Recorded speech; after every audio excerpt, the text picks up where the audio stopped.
السلام علیکم ملګرو. نن د سرزو د مفتی سردار علي صاحب یو ډېر ښکلی او زبردست بیان شعر کوم ان شاء الله چې ستاسو به ډېر زیات خوښ شي.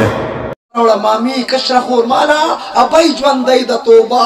ابېش کرې راغستي په کږه وږه خپله رواني توجه اوې په هغه بازار کې 500 روپو هغه رومالونه ټوپۍ هر څه اخیستي هغه سامان هغه تیل میل او یو له نخه کوي رومال تړي نکریزې لګوي او ته یې راوباسه 2000 3000 15000 10,000 او یو نیته پکې داسې کې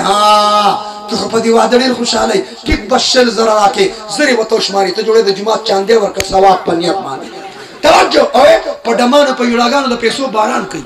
او د بعضې مولیان ته هم حسین چې په ناتخوانانو اعتراض کوي دفاع دې کومه څنګه کړنګېدلې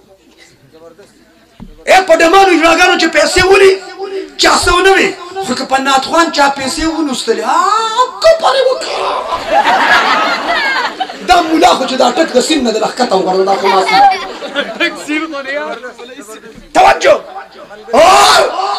په یوړاګانو په ډمانو دومره باران کړي سر چې امام صاحب زه پې خوشحالېږم خفه کېږم د چا د کس کا راواچوه د چا د کس کا توجه راشه دا پیالې والا پرېږده چې ډړ شي د دې بازو توجه دومره شیندلي سر چې امام صاحب د نکاح پیسې څومره دي ووایه 500 والا دوباره بیا وتړې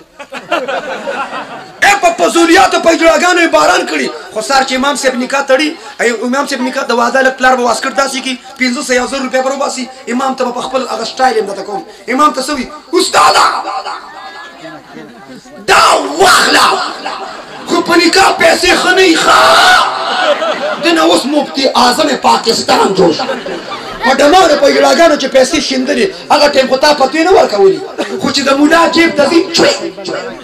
د ملا سره درد دی که دله چا جیب کې اچولې بیا به دنه وي خو دله جیب کې څوک نه اچوي توجه تشپانیا توجه دې وجې نه مال